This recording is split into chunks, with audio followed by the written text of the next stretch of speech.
Providence Children's Film Festival. Eric, how you doing today? I'm doing well, thank you, Molly.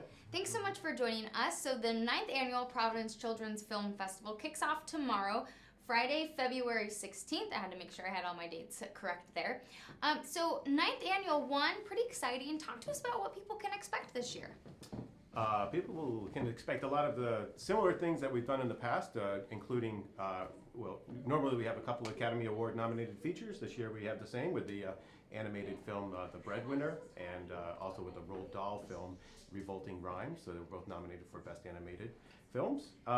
We also go back into the classics, and we get a film that we bring back. Chitty Chitty Bang Bang turns 50 this year, which makes me feel ancient. But yeah, we're bringing Chitty Chitty Bang Bang back, and which many generations haven't seen, and it hasn't been back. It has been playing in large screen theaters in a while, and those are actually very popular. We bring a lot of short films to the area, and the short films are thematically based. Usually on things that are happening in the news and in the world today.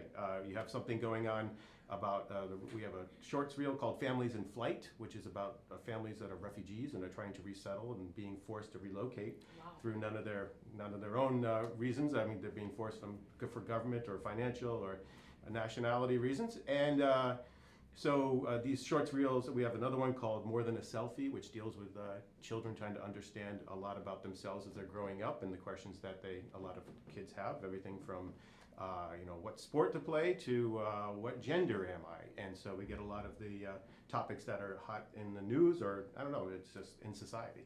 Wow. Yeah. That's pretty powerful. Talking about those two that you just mentioned, the More Than a Selfie and Families in Flight, those can be pretty heavy topics. Are those geared towards a certain age or age-appropriate audience? I don't think you can ever be too young to have a heavy topic, because I think there are young children out there that are experiencing heavy topics in their lives on a daily basis. So I would say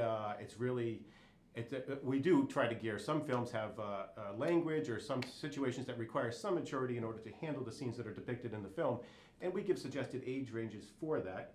However, we tell them why, and we explain why, and so a parent that might not be sensitive to a language issue or sensitive to body issues will say, oh, okay, that's no problem. There's nudity in that film. That's okay. Yeah, we don't show many nude films, but or language or something, the different topics that are little hot button topics that we'll cite.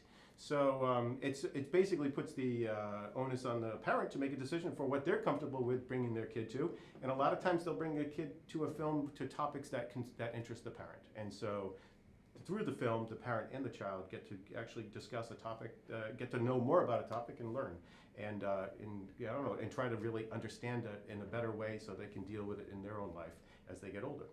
I think that's so incredible and powerful too, to be able to expose children's and really families together just by showing them films. So not only are you exposing them to art, but you're exposing them to topics that are happening today. And like you said, children of all ages are being exposed to these issues regardless. Yes. So showing them film, but more than likely kids are hearing profanity on a daily basis. Absolutely, they're living these issues. We have a feature-length film called Just Charlie.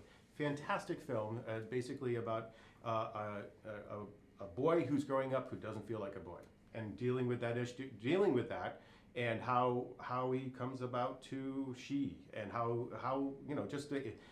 the family, how his community responds, and this is actually a good film for me to segue onto what else we do as part of the film fest. We do this thing called Real Connections. And so we try to take a theme or an element that's in the film itself, and we try to connect it to our own community here in Rhode Island. So being on Golocal is kind of just perfect for Go Real Connections. Yeah. Because we try to, so that film, Just Charlie, deals with a transgender child. So we have a family coming in who went through that situation themselves, and the mother, the father, and the child, and so they're going to discuss after both screenings their experiences and see where maybe they verged away from what the film did, because it's a narrative fiction film, and how some of the similarities in their own life and their own experiences. Oh, wow, that's powerful. Yeah, and we also have other films that have some more serious, other serious topics about storytelling, about the use of storytelling to heal from loss of parents. It takes place in Swaziland, and so after that show, we have the local storyteller Len Cabral coming in, and he'll be talking to the kids afterwards about the power of storytelling as he sees it, He thought very highly of the film, and he felt inspired in order to talk about, after the film, talk about storytelling and why it's a very important healing tool. So we have a lot of different films. After the breadwinner that is nominated for an Academy Award, we have an Afghan woman who's going to come in and discuss how she lived in Afghanistan and what she witnessed and during the time of Taliban rule. And so it's really amazing to see these international stories brought home and connected to our own community. And it's just, and the crowds, it's actually become one of our most popular parts of the film festival, these real connections. And why was it important for you to make this happen once again with the Providence Children's Film Festival, to incorporate this aspect of the festival, not just showing films, but making sure you had these connections and you could continue the conversation? Yeah, I mean, we believe a couple things. You can watch some of these films at home. And so we're strong believers that films are better shared, and shared with your own community is even better. So watching with your family, watching with your friends, watching with other families and friends, that's fantastic. Then if you connect it to your own community, and all of a sudden now you become aware of people, or you become aware of stories you never knew were a part of your own community, and you realize that what you do watch can have quite significant effect on yourself and on your community, and it can help support you, it can help and not support you, it can actually do damage. So a festival is definitely more than just watching films. It's watching together, it's discussing film, it's interacting with film. There are other films that we do in other real connections. We bring food that came from the land. If we had a film from the Dominican Republic this year, we were trying to get a Dominican restaurant to sponsor some food dishes from the Dominican Republic, but that didn't work out. But that's the kind of thing we do. We had an Indian film with Indian dancers coming in previous years, and all these different types of connections, and they end up being very popular and resonate with they resonate really well with our audiences. So I think that's great to be able to continue that conversation and to build up the community and to have that conversation with each other. So you talked about some of the films that you can expect to see. You talked a little bit about that Real Connections program continuing throughout that. Let's talk a little bit about the program. Pretty extensive, so going over the next week or so. 15 feature-length films, 145 short films. yeah. It's pretty expansive. What's the process like for you and the Providence Children's Film Festival just to put together this programming year after year? It's a labor of love. You got to be passionate about film and about story and about people. And that's what our organization is. That's why we have a large film jury. There are 165 people, young and old, that participate in selecting what films are going to make it into the film festival, and have a lot of input in what not only what gets in, but also what gets awarded at the end. It's really, you were right to cite how comprehensive, how many films are coming. We are one of the top 5 children's film festivals in North America. Wow. And it's the breadth of our schedule. It's not just the amount of films, it's also the length of days that we show, it's the amount of general public audiences that attend. And so we're in touch with the other major children's film festivals of Seattle and Chicago, and we go to Toronto, and so we really we know a sense of what other children's film festivals are at comparative sizes, and we are easily one of the top 5. And so we're really proud about that, but also it's hard to maintain that, and we've got to work hard, and we're always trying to find ways of doing it. We try to stretch a dollar as much as a dollar can be stretched, and everyone, Anissa Roof, the executive director, and Kristen Matthews, and Alyssa Bielkini, they're all really important part of the organization, and they do so much with so little.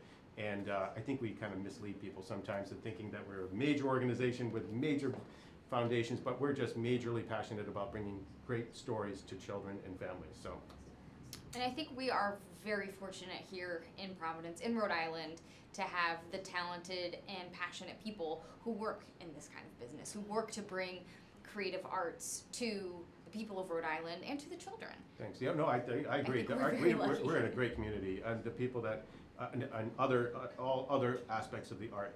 And the size of this city, it's so beautiful because it's disproportionate amount of how many creative people are here compared to other cities. You'd be surprised that little Providence has so many big things happening. So I really love living here for that reason.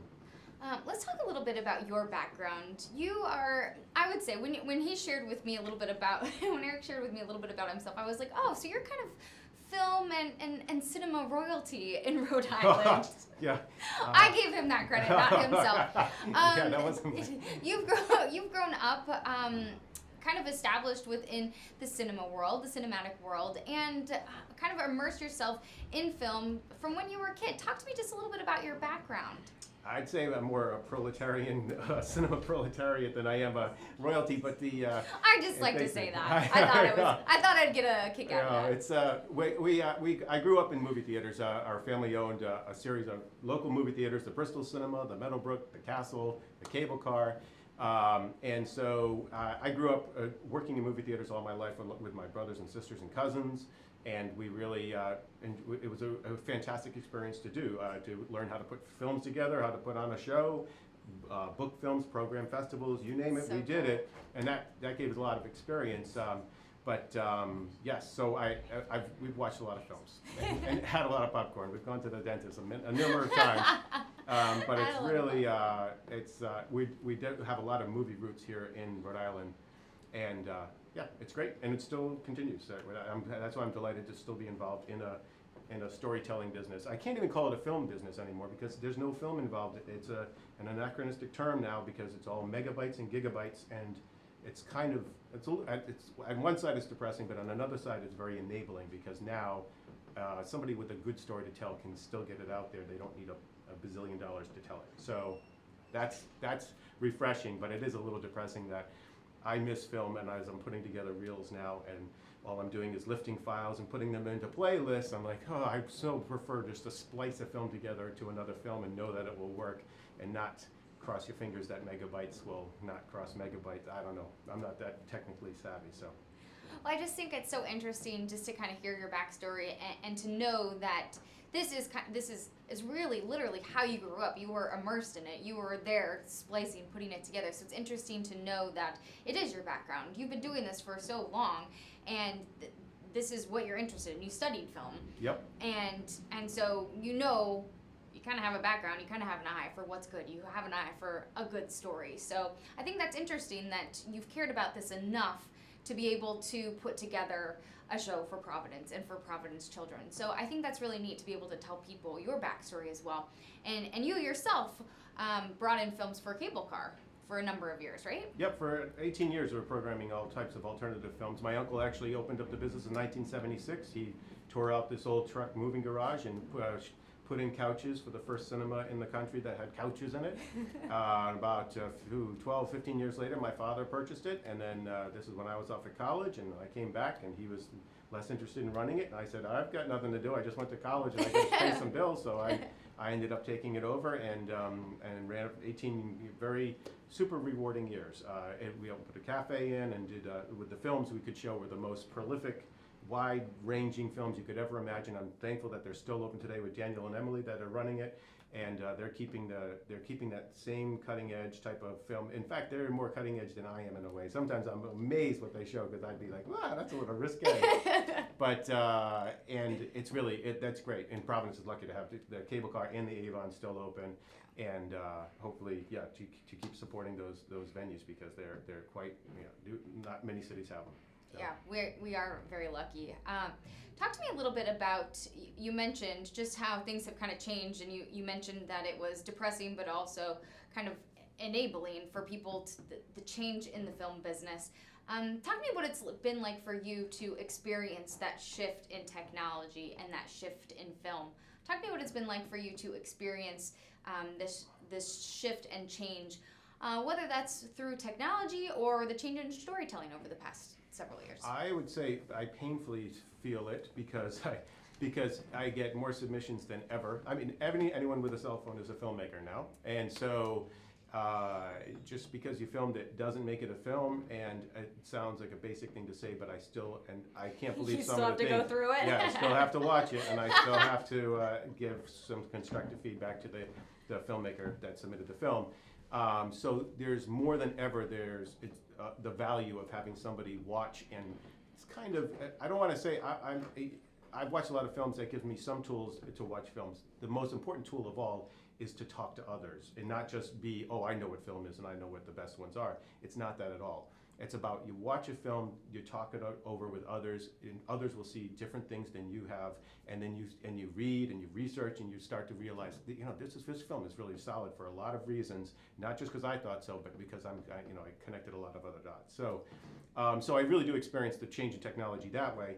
I got to say, it's way easier to make a film festival now when it comes to, at least with the files. We used to be FedExing files to anywhere from Nigeria to Nepal, and you literally would get tapes or films in that are surrounded in straw and all types of material and newspapers that are written in foreign languages. And now it's all about, here's the link, download the film, it's right there. And it does go pretty smoothly overall. It's just once in a while you get that hiccup, and the frustrating part is that you don't know how to fix the hiccup and you need to send the file. So, and it looks great, it sounds great too. I can't complain about that, but I do have that, I do miss film for that the nostalgia. Yes, I gotta, all right, you said it, the nostalgia word, yes. I think we all do a little bit, right? Well, no, kids don't know what film is anymore. We've got a camera sitting on top of my cabinet at home. I remember being on the AV squad, and you like put the rolls, and I don't even know what they're called, right? You put the thing in the thing, and then you have to feed it through. Yeah. No, I did that. I liked that. Yeah, and I've got a 16mm projector at home that kids play with all the time. They love setting up the films and running it through. There's a real tactile, fun experience about doing that. That is missing through gigabytes, and as well as the thing I also don't like about the technological changes is that you can watch them everywhere. You can watch them on your phone, you can watch them on your tablet, and so all of a sudden you don't need to go to a movie theater to go watch that one thing. Often you can find it and watch it alone, and that's a whole different. I don't think a lot of stories are made to be watched alone. I don't know. I could be wrong. I'm sure some filmmakers do some stories that way, but I think we firmly believe that films are better shared, and so that brings about the Providence Children's Film Festival, that whole idea of experiencing it with others and making that connection and then continuing the conversation. So it kicks off tomorrow, February 16th, and then continues through the 23rd, correct? 25th, sorry. The following Sunday. Continues through the 25th, so lots of opportunity at venues throughout Providence. You have multiple venues. We'll put up a link onto our website with all the details, information, dates. What's one thing you think people should take away from this? I know we had an extensive interview here, but one thing you think people should take away if they're interested in the film festival? I would say attend the film festival not to just watch a story. Attend the film festival, especially in today's society and all the political stuff that's going on, the social stuff that's going on. And I'm really thinking that watching a good story will reconnect you or recharge a connection that you already have for something in a positive, happier, positive way. Not always happier, but at least in a bringing your beliefs back into balance again in your hope for mankind. I like that. I think we could all use a little hope sometimes. Yeah, we're the state of hope. Right? Exactly, right? Yeah. It's always a good place to live. Eric, thank you so much for chatting with me today. Appreciate it. Enjoy the festival. You've worked hard enough, right? You should enjoy it a little bit. I'll try. All right, everyone. I'm going to wrap up here in the Navigant Credit Union Broadcast Center. Kate Nagel takes things over here in just a few moments. Thanks so much for joining me today, and I will see you once again tomorrow.